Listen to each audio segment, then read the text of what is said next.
네, 안녕하세요. 저는 네이버 카페에서 시장 진단, 추천주, 주식 관련 강의 등등 주식 관련한 다양한 컨텐츠를 제공하고 있는 슈퍼몽키라고 합니다.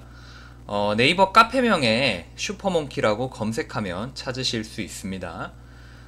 이 영상은 하루의 특징주를 정리함으로써 실질적으로 도움이 되는 관심주를 뽑는 효과를 노립니다. 또한 전반적인 시장의 주요 섹터를 정리해 봄으로써 시장 마감을 하고 시장 흐름을 보는 눈을 키워줄 겁니다. 그리고 하나하나 주식들 정리를 하는 게 쌓이면 한국 증시 2,000개의 주식을 한 번에 다 알진 못해도 나중에는 거의 대부분의 종목을 다루는, 그리고 본인이 잘 알게 되는 그런 수준이 옵니다. 이런 과정을 통해서 진정한 실력과 진정한 주식 투자를 추구하고자 하고, 영상이 그 과정에서 전달력이 더 좋기에 만들어서 제작을 하기 시작했습니다. 네, 11월 20일 화요일 시장 마감 시작해 보도록 하겠습니다. 네, 우선 시장 전반적으로 한번 보겠습니다. 해외 증시 같은 경우에 아시아 증시, 중국과 일본을 보게 되면은 상해 증시 하락하게 되면서 우리나라도 영향을 어느 정도 받는 모습을 보여줬습니다. 그리고 그 미국 증시와 유럽 증시가 안 좋았다는 것은 이미 아침과 점심 때 말씀드렸는데, 그때 말씀드렸듯이 코스피 외국인 수급 확연히 안 좋아진 모습 보여지고요. 기관계는 또 받아주는 모습, 최근에 계속 자주 보여주는 모습이라고 말씀을 드렸었죠. 그래서 외국인과 기관계, 오늘 코스닥 같은 경우도 안 좋은 모습 보여줬었는데, 수급 같은 경우에 근데 걱정했던 만큼 혹은 미국 증시의 급락만큼의 큰 파동은 없었다고 말씀을 드릴 수가 있고, 아무래도 최근에 하락이 계속 컸다 보니까 더 이상 하락할 것도 없는 그런 심리도 작용을 한 것이고, 그리고 그 최근 제약바이오 호재들이 많이 나오게 되면서 투심이 많이 좋아진 경우가 있고, 특히 코스닥 같은 경우는 그 제약바이오 쪽이 아주 큰 영향, 지수에 큰 영향을 주고 있는데, 셀트리온 제약도 최근에 지수가 좋았고 투심이 괜찮은 영향이 있죠. 그리고 개인들 투심이나 테마 투심이나 이런 것들도 어느 정도 바닥을 찍었다는 의식이 있기 때문에 지금 괜찮은 수급 상황이었습니다. 그래서 차트가 밀리긴 했고 지수가 밀리긴 했으나 굉장히 많이 밀리진 않았고, 장중에는 반등도 꽤 나오는 모습이었습니다. 허나 지금 단기적으로 보게 되면 15분 봉의 20선 을 따라서 하락하게 되는 흐름이죠. 보통 이제 상승이나 하락을 할 때 15분 봉 20선 따라서 많이 움직이는 게 지수 차트의 일반적인 습성이라, 지금 아직 하락 추세를, 단기적인 하락 추세를 벗어나지 못했고요. 지금 일봉상의 21선 지지해 주는지, 기술적으로는 그걸 보면 되겠습니다. 지금 아직까진 괜찮죠. 아직까지 괜찮은 모습이고, 매매는 하되 그 추가적인 하락에 대해서 대비 정도는 하는, 그 정도의 태도가 가장 적절하겠습니다. 외국인 수급 괜찮아지는지 관찰할 필요가 있겠고요. 그래서 시장은 그 정도 체크를 하시고 살펴보면 되겠습니다. 그래서 차트 그 섹터랑 개별주 오늘 보겠습니다. 네, 먼저 BHI 보겠습니다. BHI 같은 경우는 발전용 설비를 설계하고 생산하는 그런 사업을 주요 사업으로 합니다. 그래서 포스코건설이나 현대건설, 수주 혹은 계약 관련해 가지고 지금 기대감이 있기 때문에 움직여줬습니다. 시간에서 상승을 하고 아침부터 빠르게 상한가로 들어가는 모습이죠. 그래서 제가 봤을 때는 제 기준에서는 그렇게 좋아하는 유형은 아닙니다. 좋아하는 유형은 아니고, 또 거래량이 많이 터지면서 매물을 쌓아가면서 올라가는 게 가장 좋은데, 지금 이런 식으로 빠르게 올려서 상한가에서 잠궈버리는 거는 별로 좋아 보이지는 않습니다. 38억 원이고요. 물론 기술적인 부분이 똑같이 기술적인 부분이 나와도 재료에 따라서 해석이 다르게 됩니다. 허나 지금 이 재료의 이 기술적인 거는 제가 봤을 때 좋아하는 유형은 아닙니다. 만약에 억지로 주가를 상승시킨다고 하더라도 매수 기회가 제대로 줄지는 의문이네요. 그래서 BHI 일단 체크는 한번 해봤습니다.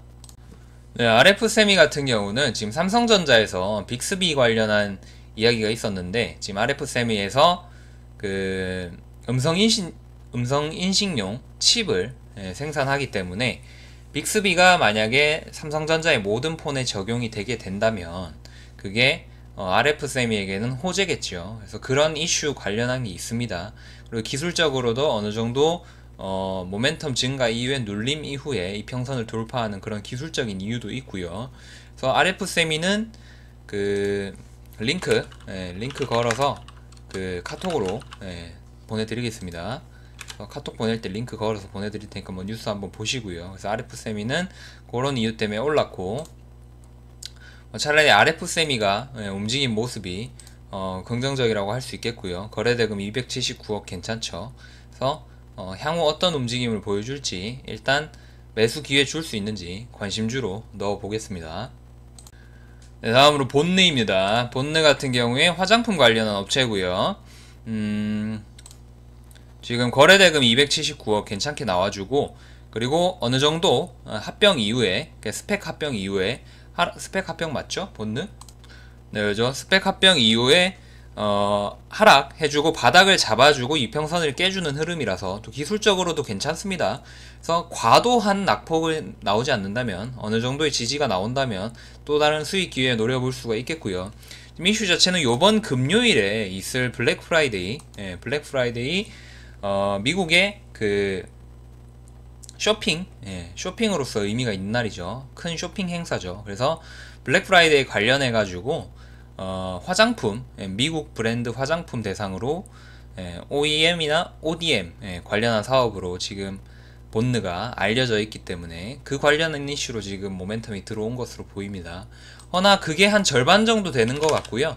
제가 봤을 때는 기술적으로 하락을 하고 지지를 받아주고 바닥보다 더 높은 바닥, 그러니까 쌍바닥인데 바닥보다 더 오른쪽 바닥이 높은 바닥을 만들어주고 이평선을 돌파해주는 아주 괜찮은 기술적 흐름을 보여주면서 상승을 한 경향이 있습니다.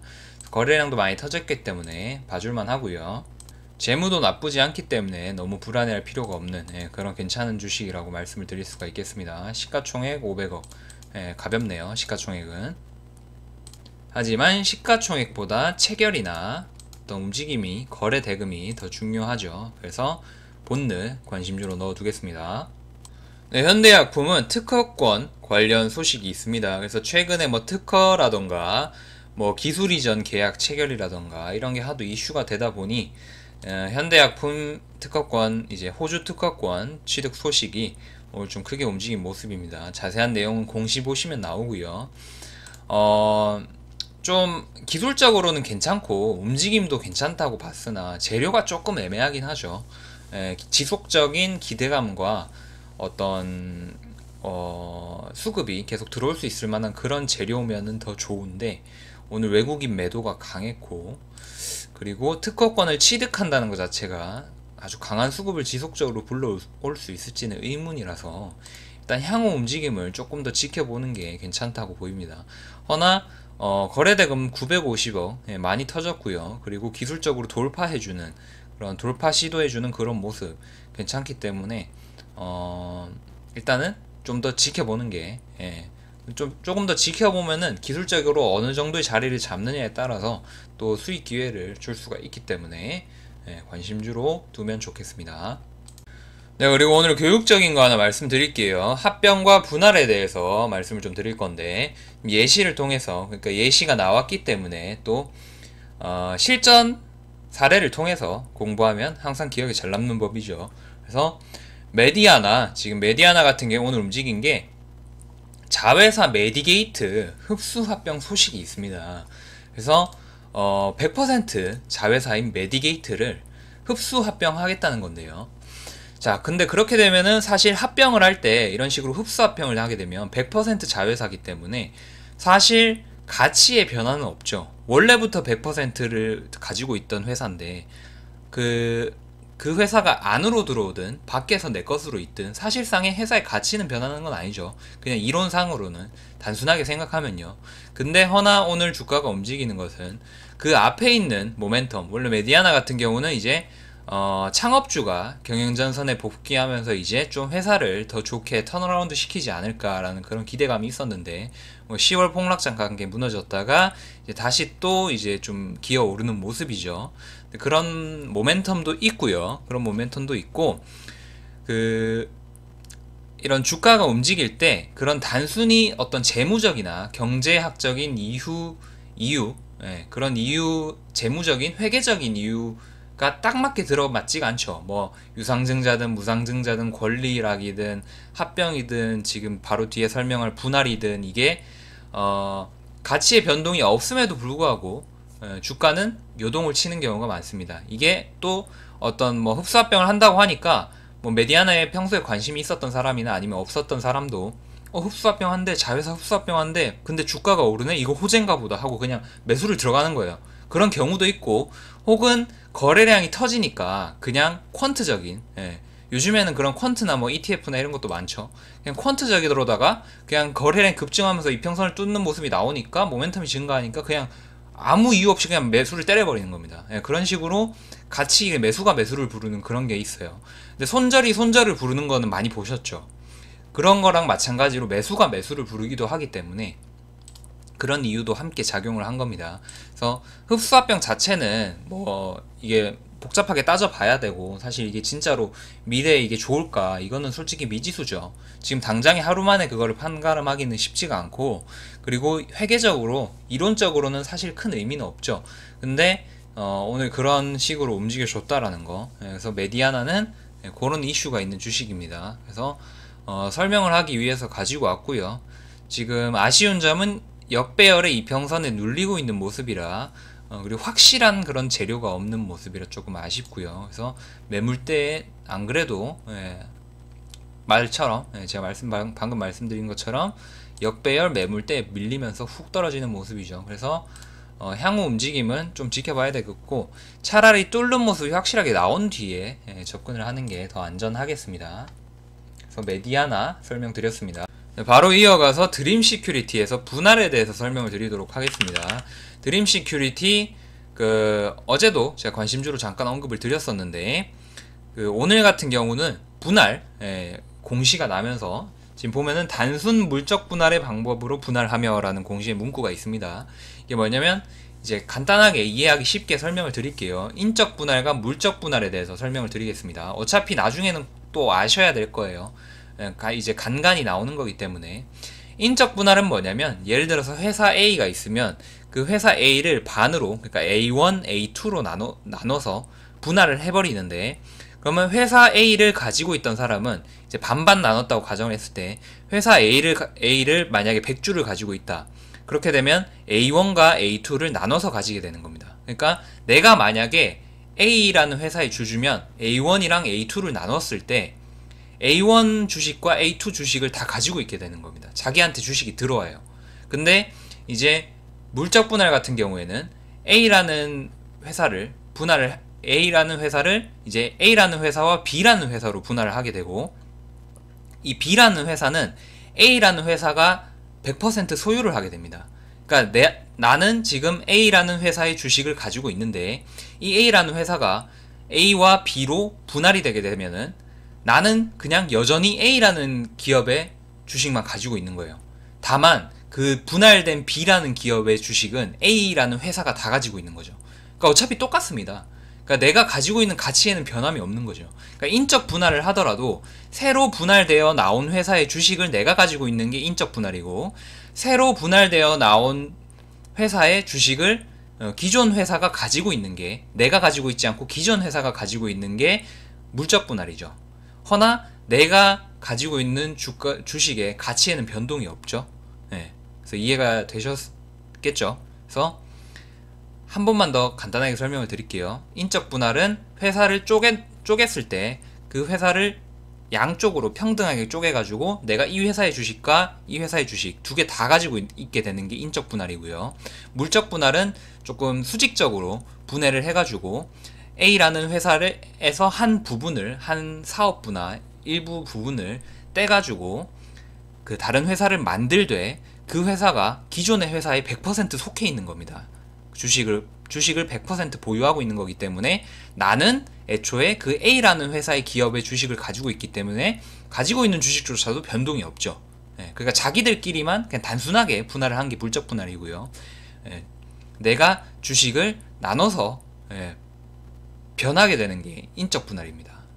그래서 기억을 해두시고 한 번만 이해를 해두시면 그 어려운 개념이 아니기 때문에 다음에도 분명히 또 생각이 유용하게 쓰일 수가 있고 뭐 또 관련 얘기 나와도 나는 안다 이게 될 수가 있죠. 그래서 아는 만큼 보이기 마련이니까 항상 말씀드리지만 차트든 수급이든 시장이든 다 아는 만큼 보이고 경험이 있는 만큼 보이는 겁니다. 그래서 합병과 분할에 대해서 설명 나온 김에 설명드렸습니다. 이런 식으로 나온 김에 하나하나씩 설명드려서 오늘도 한 발자국 실력이 업그레이드 된 거죠. 그러면은 이렇게 한 발자국씩 나아가다 보면은 시간과 경험이 필요한 겁니다. 제가 뭔가를 계속 가르쳐 드린다고 해서 한 방에 고수가 되겠다고 생각하는 건 또 욕심이죠. 진짜 실력을 갖추려면은 시간과 경험이 쌓여야 됩니다. 같이 하면서 계속 경험을 쌓아 드릴 테니까. 그래서 오늘은 합병과 분할에 대해서 이 정도까지 설명을 드릴게요. 그리고 다음으로 이제 새우 글로벌 이미 추천주로 장중 단타로 추천주로 해서 6% 정도 단타 수익 가이드를 하고 끝냈죠. 새우 글로벌. 그래서 홍준표 관련주로 움직여줬고요. 홍준표 이제 정치 복귀 이슈가 있습니다. 그래서 그것 때문에 움직여줬고, 새우 글로벌, 두올 산업, 영화금속, 동방성기. 뭐 한번 쳐드릴까요? 두올 산업, 영화금속, 동방성기 다 움직여줬었죠. 근데 그 중에서 새우 글로벌이 가장 강한 모습. 항상 테마는 뭐다? 가장 강한 놈을 웬만하면, 특별한 이유가 없다면 가장 강한 놈을 우선적으로 봐야 한다고 말씀을 드렸습니다. 그래서 거래대금 257억 괜찮게 나왔고요. 일단 테마주로서 움직여줬다는 측면, 그리고 시장이 불안정해지면 테마주로서 더 주목을 받을 수 있다는 측면, 그런 것 때문에 관심주로 반드시 편입을 하시고요. 한 가지 아쉬운 점은 최고가가 22% 정도라서 그건 조금 아쉽네요. 뭐 상한가를 한번 찍어주거나 아니면 뭐 한 26% 이상 가주면 더 좋았을 텐데 그건 조금 아쉬운 부분입니다. 일단 그래도 관심주로 넣기에는 충분하죠. 그래서 관심주, 상승 기대주, 뭐 특정 섹터 이슈가 있는 특정 섹터 살펴봤습니다. 그래서 자세한 대응이나 어떤 설명들, 실시간 설명들은 계속 카페에서 이루어지고 있고요. 그래서 유튜브로 보시는 분들 구독해 주시고 활용 잘 하셔서 수익 많이 내시고, 카페도 들리시고 카페 활동하시는 분들도 카페 활동 많이 해주시기 바랍니다. 그래서 적극적으로 하시는 만큼 가져가실 거라고 그거는 확신할 수 있습니다. 그래서 오늘은 요 정도 살펴보고 마무리하겠습니다. 네, 감사합니다.